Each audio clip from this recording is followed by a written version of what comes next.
अवधूत चिंतन श्री गुरुदेव दत्त श्री स्वामी समर्थ। तुम्हा सर्वांचं आपल्या स्वामी शक्ती या चॅनल मध्ये मनापासून स्वागत आहे। स्वामी तुम्हा सर्वांच्या सर्व चांगल्या इच्छा पूर्ण करोत एवढीच स्वामींच्या चरणी प्रार्थना करते आणि आपल्या आजच्या या नवीन आणि सुंदर व्हिडिओला पुन्हा एकदा नव्याने सुरुवात करते। भक्तांनो, आजच्या या व्हिडिओमध्ये मी तुम्हाला तुमच्या कठीणातील कठीण इच्छा पूर्ण होण्यासाठी, आयुष्यामध्ये असलेले जे काही अडथळे आहेत हे अडथळे दूर होण्यासाठी, तुमच्या घरामध्ये असलेल्या दारिद्र्याचा नाश होण्यासाठी आणि तुमचं गुरुबळ जे आहे ते स्ट्रॉंग होण्यासाठी एक विशेष प्रभावी सेवा सांगणार आहे। बघा, माझ्या बऱ्याच स्वामी भक्तांच्या कमेंट्स असतात की ताई इच्छापूर्ती होण्यासाठी एखादी सेवा सांग, आयुष्यामध्ये खूप अडथळे येत आहेत, कुठलीच कामं यशस्वीपणे होत नाहीयेत, आम्हाला एखादी सेवा सांग, एखादा उपाय सांग, किंवा मग गुरुचरित्रातला कुठला असा अध्याय आम्ही वाचू शकतो किंवा कुठला असा अध्याय वाचावा की ज्यामुळे आमच्या कितीही कठीण असणाऱ्या इच्छा पूर्ण होतील। बघा, या संदर्भातील विशेष अशी माहिती मी तुम्हाला आजच्या या व्हिडिओमध्ये सांगणार आहे, विशेष सेवा सांगणार आहे। गुरुचरित्रातील हा अध्याय तुम्ही जर दररोज वाचलात किंवा तुम्ही गुरुवारच्या दिवशी जरी वाचलात तरी तुमच्या आयुष्यामध्ये गुरूंचा वरदहस्त तुमच्यावरती कायम राहील, तुमचं गुरुबळ जे आहे ते स्ट्रॉंग होत राहील, ज्यामुळे तुमच्या आयुष्यात तुमच्या जीवनात असलेली संकटे, अडथळे ह्या सर्व गोष्टी ज्या आहेत त्या कुठेतरी नष्ट होत जातील। बघा, खरं तर गुरुचरित्राचे एकूण 53 अध्याय असतात। आता अर्थातच सगळ्यांना माहिती असतील, दररोज आपल्याला हे 53 अध्याय वाचणं शक्य नसतं। बघा, तुम्ही असाल, मी असाल, कुणालाच दररोज 53 अध्याय वाचणं शक्य नाहीये। ज्यांनी खरं तर गुरुचरित्राचा पारायण केलेलं आहे त्यांना प्रत्येकाला माहिती असेल की हे पारायण केल्याने आपल्याला काय पुण्य लागतं, हे पारायण केल्याने आपल्याला किती आयुष्यामध्ये आपल्या बदल घडतो, तसंच आपल्या जीवनामध्ये किती चमत्कार घडतात। ज्यांनी अर्थातच हे केलेलं आहे त्यांना माहिती आहे। मात्र 53 अध्याय दररोज वाचणं शक्य होत नाही, पण सगळ्यांचीच इच्छा असते की आपण सेवा करावी, महाराजांची काहीतरी सेवा करावी, सारामृत असेल, गुरुचरित्र असेल, काही ना काही आपल्याकडनं सतत घडत राहावं, आपल्याकडनं काही ना काही सेवा ही सतत होत राहावी। मात्र बघा, याच गुरुचरित्रातील जे 2 अध्याय आहेत, ज्याला आपण 14वा अध्याय आणि 18वा अध्याय, ह्या 2 अध्यायांना खरं तर आपण गुरुचरित्राचा किंवा स्वामी सेवेतील मेरुमणी असं म्हणतो। म्हणजे सर्वात जास्त प्रभावी असणारे हे 2 अध्याय असे आहेत जे अध्याय तुम्ही गुरुवारी किंवा दररोज पठण केले तर तुमच्या इच्छित मनोकामना पूर्ण होतात, तुमचं गुरुबळ जे आहे ते स्ट्रॉंग होतं, तुमच्या आयुष्यामध्ये असलेले असंख्य अडथळे जे आहेत ते दूर होत जातात। बघा, गुरुचरित्र संपूर्ण पारायण, पुन्हा एकदा सांगते, संपूर्ण पारायण करणं हे कुणालाच शक्य नाही। मात्र पारायणाची सेवा करणं ही सगळ्यांचीच इच्छा असते की माझ्याकडनं पारायण व्हावं, माझ्याकडनं स्वामींची जास्तीत जास्त सेवा व्हावी। मग आपण सारामृत वाचतो। आता सारामृत आपण दररोज वाचू शकतो, त्याच्यामध्ये 21 अध्याय असतात। मात्र हे 53 अध्याय असलेले संपूर्ण गुरुचरित्र इच्छा असूनही आपण जरी दररोज वाचू शकलो नाही तरी त्यामध्ये असलेला 14वा आणि 21वा अध्याय हा इतका प्रभावी आहे की ज्याला संपूर्ण गुरुचरित्राचा मेरुमणी मानलं जातं। ज्या 2 अध्यायाने आपल्या इच्छित मनोकामना पूर्ण होतात, आपल्या आयुष्यामध्ये असलेले असंख्य अडथळे दूर होतात।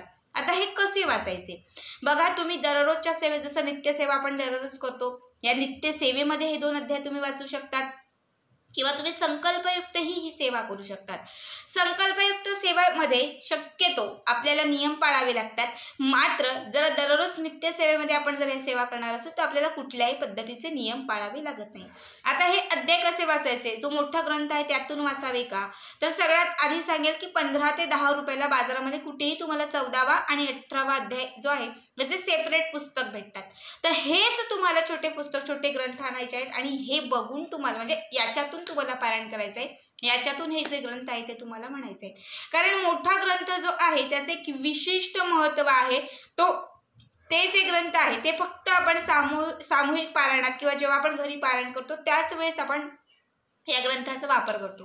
बाकी इतर वेळेस ह्या ग्रंथाला आपण सहसा स्पर्श करत नाही। हा अत्यंत पवित्र ग्रंथ असतो जो रोज आपण हाताळू शकत नाही। म्हणून जर तुम्हाला 14वा किंवा 18वा अध्याय वाचायचा असेल तर लक्षात ठेवा, तुम्हाला छोटी छोटी 2 पुस्तकं घ्यायची आहेत। आता तुम्ही सांगाल की ताई आमच्या घरामध्ये नॉनव्हेज केलं जातं, मग आम्ही कसं करायचं? जर तुमच्या घरामध्ये मांसाहार केलं जात असेल तर लक्षात ठेवा, घरामध्ये इतर लोक मांसाहार करत आहेत, आता ते राहू शकत नाही, तुम्ही त्यांना बनवून द्या, तुम्ही तुमचं रोज हा अध्याय वाचत चला. तुम्ही खात नाही बस झालं. मात्र असेही काही आहेत की ताई आम्हाला खायची इच्छा असते, आम्हाला खायचं आहे. मग तुम्ही काय करा, गुरुवार, सोमवार ज्या दिवशी तुम्ही नॉनव्हेज ग्रहण करत नाही, ज्या दिवशी तुमचे उपवास वगैरे असतात, त्या दिवशी तुम्ही हे अध्याय वाचा तरीही चालेल. पण ज्या दिवशी तुम्ही मांसाहार करत असाल किंवा ज्या दिवशी तुम्ही मांसाहार खात असाल त्या दिवशी चुकूनही या ग्रंथाला हात लावायचा नाही. बाकी इतर वेळेस तुम्ही हे ग्रंथ हाताळू शकता. त्याचबरोबर ब्रह्मचर्याचं पालन करायचं का, तर त्याचीही काही आवश्यकता नाही. हा जो ग्रंथ आहे तो सकाळी, दुपारी, सायंकाळी 6च्या आत तुम्ही कधीही वाचलात तरीही चालेल. आता हा देवघराच्या समोर बसून वाचायचा की ताई कुठेही वाचला तरीही चालेल. जर तुम्ही घरीच आहात, हाऊसवाईफ आहात की ताई आमची सर्व घरातली कामं आटपली की आम्ही वाचू शकतो, तर तुम्ही अर्थातच देवघराच्या समोर महाराजांसमोर एक शुद्ध तुपाचा तेलाचा दिवा प्रज्वलित करा, बाजूला एक अगरबत्ती लावा आणि तिथे बसून तुम्ही हा ग्रंथ वाचू शकतात. मात्र जर तुम्ही ऑफिस निमित्त बाहेर असाल किंवा कामासाठी सतत ये-जा करत असाल तर मग अशा वेळेस तुम्ही ऑफिसमध्ये जरी हा ग्रंथ वाचला, तुम्ही बेडवरती बसून, खुर्चीवरती बसून जरी हा ग्रंथ वाचलात तरीही चालेल. बघा पुन्हा एकदा सांगते, हे जे 2 अध्याय आहेत ना, हे आयुष्याचं सोनं करणारे आहेत. तुम्ही नित्य नियमाने दररोज हे 2 अध्याय वाचत गेलात तर तुमच्या आयुष्यात अशक्य असं काहीही राहत नाही.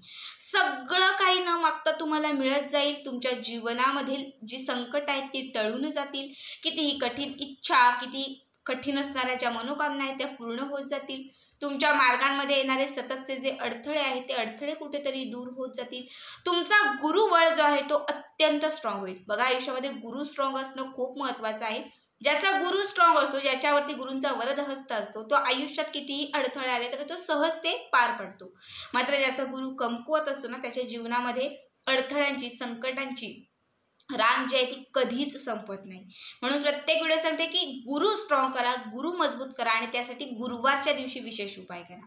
आता पुन्हा एकदा सांगते की ज्यांच्याही आयुष्यामध्ये असंख्य अडथळे आहेत किंवा खूप जास्त काहीतरी असं आहे की ताई आम्हाला ते मिळतच नाही, आमची इच्छा पूर्ण होतच नाहीये, तर त्या सगळ्यांनी गुरुचरित्रातील 14वा आणि 18वा अध्याय हे 2 अध्याय वाचायचे आहेत.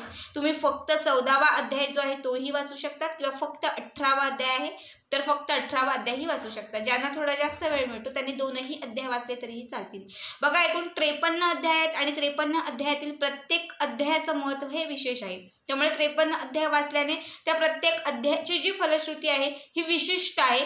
प्रत्येक अध्यायातून आपल्याला एक वेगळं फळ मिळत जातं. आता जरी संपूर्ण नाही जमलं तरी फक्त हे 2 अध्याय जरी वाचले तरी संपूर्ण गुरुचरित्र पारायण केल्याचं फळ जे आहे ते तुम्हाला प्राप्त होईल, ज्यामुळे तुमच्या आयुष्यातील आर्थिक स्थिती सुधारत जाईल, तुमच्या इच्छित मनोकामना पूर्ण होत जातील, अडलेली जी काही कामं असतील ती मार्गी लागतील आणि किती मोठी संकट आलेली असतील तर ती देखील टळून जातील. अत्यंत साध्या सोप्या गोष्टी तुम्हाला सांगितलेल्या आहेत. पुन्हा एकदा सांगते, न चुकता उद्या गुरुवार आहे. उद्याच्या दिवसापासून या 2 सेवांची सुरुवात करा. 18वा किंवा 14वा हे 2 अध्याय, त्यातील एक अध्याय किंवा 2च्या दोन्ही अध्याय जे आहेत ते गुरुवारपासून म्हणायला सुरुवात करा. ज्यांना इतर दिवशी वेळ नाही ते फक्त गुरुवारच्या दिवशी केलात तरीही चालेल. तर आजचा हा व्हिडिओ तुम्हाला कसा वाटला नक्कीच कमेंट करा आणि असेच पुढचे व्हिडिओ पाहण्यासाठी चॅनलला सबस्क्राईब करा. श्री स्वामी समर्थ. जय जय स्वामी समर्थ.